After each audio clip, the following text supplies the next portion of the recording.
अच्छा, वर्डप्रेस का elastic beanstalk के थ्रू मैं वर्डप्रेस को डिप्लॉय किया था। अगर आपको इसकी ज़रूरत नहीं है तो आप सिंपली बहुत इजीली इसको टर्मिनेट कर सकते हैं।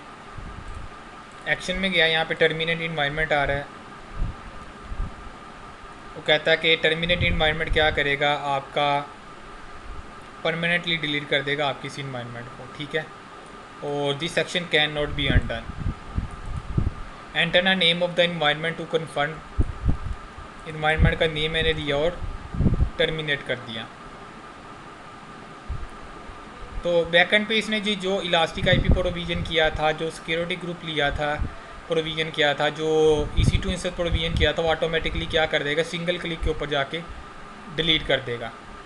तो इलास्टिक बीनस्टॉक के थ्रू जो रिसोर्सेज प्रोविजन हुए थे, ये ऑटोमेटिकली उनको डिलीट भी कर देगा। ये मेरा EC2 इंस्टेंस चल रहा है, लिहाजा ये टर्मिनेट मेरा हो जाएगा अभी, ठीक है। शटिंग डाउन में चला गया और इससे एसोसिएटेड जो सिक्योरिटी ग्रुप था ये भी मेरा डिलीट हो जाएगा। और यहाँ पे जो इलास्टिक आईपी था, अच्छा इलास्टिक आईपी आप लोगों को पता है, अगर आपके पास इलास्टिक आईपी पड़ा हो और किसी EC2 इंस्टेंस के साथ अटैच ना हो, ठीक है, तो उसके चार्जेस आप लोग को पड़ते हैं महीने के $3-4, $3-3.5 आप लोग को एक्स्ट्रा पे करना पड़ जाएंगे। तो मेक श्योर करें अगर इलास्टिक आईपी आप लोग को चाहिए तो अपने अकाउंट्स में रखें, अदरवाइज़ इसको भी रिमूव कर दें। तो मुझे यहाँ से इसको डीएसोसिएट करके और रिलीज़ करने की ज़रूरत नहीं है।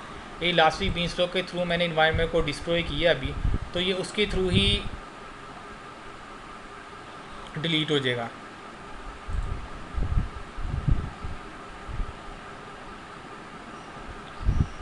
अच्छा, S3 की जो बकेट है, आई थिंक ये भी डिलीट हो जाती है या नहीं, देखते हैं। आई थिंक पता नहीं ये पड़ी रहती है, क्योंकि इसका पड़ा रहना ना ज़्यादा बेहतर है हमारे लिए। इसको मैनुअली ही डिलीट करें तो ज़्यादा अच्छा है।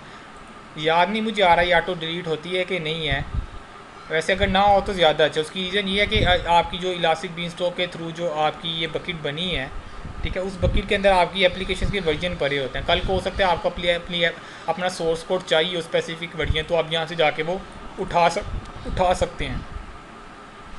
बहरहाल सिक्योरिटी ग्रुप आपका और ये EC2 इंस्टेंस और इलास्टिक आईपी जिसने प्रोविज़न किया होता है वो ऑटोमेटिकली डिलीट हो जाएगा। अच्छा, अगर इसके साथ RDS का इंस्टेंस भी मैंने प्रोविज़न किया होता ना, वो मेरा टर्मिनेट ना होता, वो भी टर्मिनेट सॉरी हो जाता। लेकिन हमारे केस में मैंने RDS का इंस्टेंस इंडिपेंडेंट यूज़ किया था, लिहाजा ये देखिए कि आप ये टर्मिनेट नहीं होगा। इसी वजह से मैंने रिकमेंड किया था कि RDS इंस्टेंस को आप इंडिपेंडेंट यूज़ करें। कल को हो सकता था आपका एप्लीकेशन ये टर्मिनेट यहाँ से हो गया इन्वायरमेंट, बाद में आपको याद आया यार ये तो मुझे एप्लीकेशन चाहिए थी, तो आप अपनी S3 से की बकेट से जाके वो कोड उठा लें या वर्जन उठा लें, सोर्स कोड, या आपके पास लोकल भी सोर्स कोड पड़ा होगा, उस सोर्स कोड को उठाएं, जाके दोबारा से डिप्लॉय कर दें और इस RDS इंस्टेंस को यूज़ कर ले। डाटाबेस आपके पास ऑलरेडी इस RDS इंस्टेंस में पड़ी होगी, लिहाजा ये इसको टर्मिनेट कर रहा है इस मेरे इन्वायरमेंट को। तो यहाँ से देखिएगा आप, मेरा IP भी रिमूव हो जाएगा। अच्छा, इंस्टेंस मेरा टर्मिनेट हो चुका है, देख ले, ज़बरदस्त इंस्टेंस मेरा टर्मिनेट हो चुका है।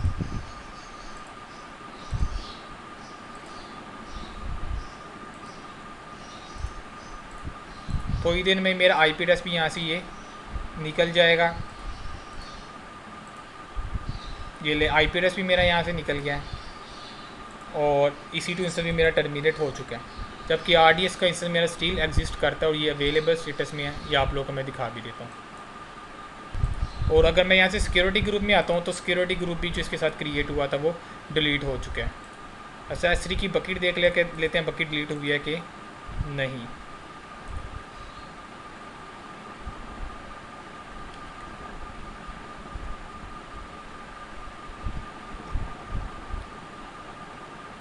तो अच्छा हो गया, बकेट स्टिल मेरे पास आ रही है और स्टिल इसके अंदर मेरा एक वर्जन पड़ा भी है, स्टिल इन प्रोग्रेस पे है डिलीट करने में।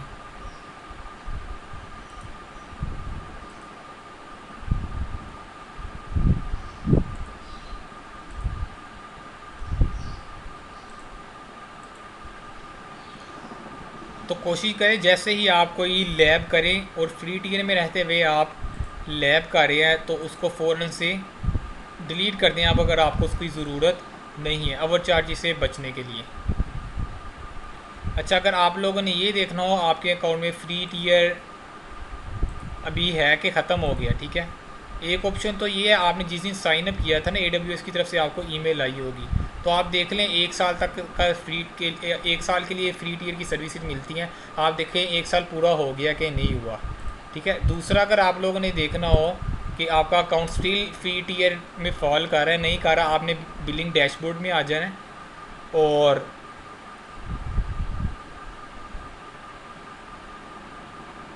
और सब्र करना है। मेरे इंटरनेट पे का इशू लग रहा है, आज स्लो हुआ है कुछ। बकेट स्टिल है, ठीक हो गया, ये मुझे कंफर्म हो गया कि बकेट बैकएंड पे डिलीट नहीं होती।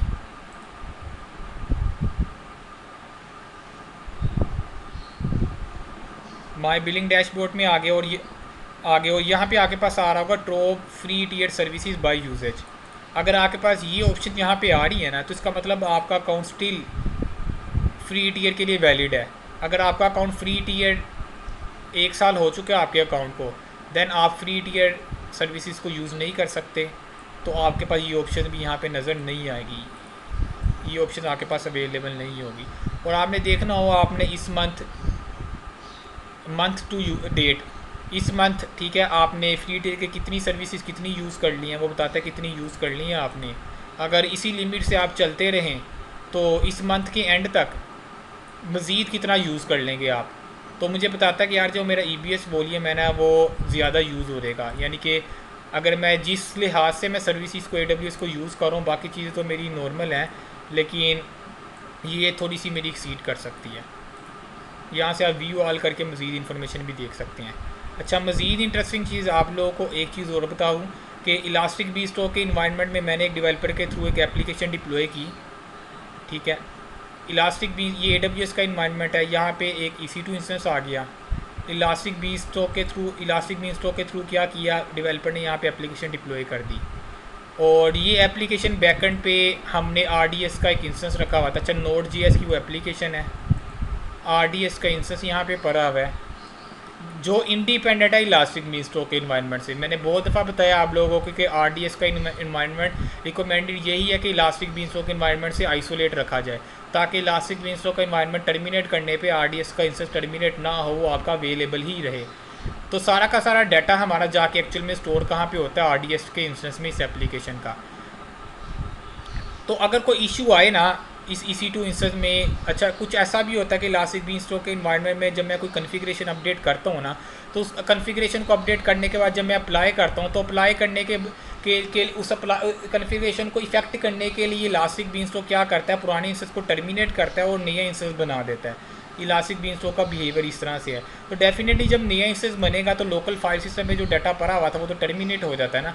तो लिहाजा डेवलपर इस तरह से एप्लीकेशन को डिज़ाइन करते हैं कि सारा का सारा डाटा आपका RDS पे जाए, फाइल सिस्टम पे कोई डाटा आपका सेव ना हो। लिहाजा इंस्टेंस के टर्मिनेट होने पे नया EC2 इंस्टेंस जो आपका बनता है ना, तो उसके ऊपर वो एक फ्रेश इंस्टॉलेशन होती है। तो फाइल सिस्टम पे आपका डाटा यहाँ पे सेव ही नहीं था, लिहाजा फाइल सिस्टम पे अगर कोई डाटा सेव होता तो डेफिनेटली आपका जब नया इंस्टेंस बनता कोई ना कोई डाटा आपका लॉस हो जाता। तो सारा का सारा डाटा आपका RDS पे सेव होता जाके। अच्छा, इस एप्लीकेशन ने जो डेवलपर ने डिज़ाइन की हुई है ना, इस एप्लीकेशन के ऊपर यहाँ से यूज़र कनेक्ट होता है, कुछ फाइल्स को अपलोड करता है, वर्ड एक्सेल वगैरह की, उस फाइल को अपलोड करता है। तो वो फाइल्स हम डाटाबेस में स्टोर नहीं करवा रहे। तो डेवलपर ने क्या किया हुआ है, इस एप्लीकेशन को S3 की बकेट के साथ भी क्या किया हुआ है, कनेक्ट किया हुआ है। इलास्टिक बीस्टॉक को क्या करता है, ऑटोमेटिकली S3 की बकेट भी क्रिएट कर देता है।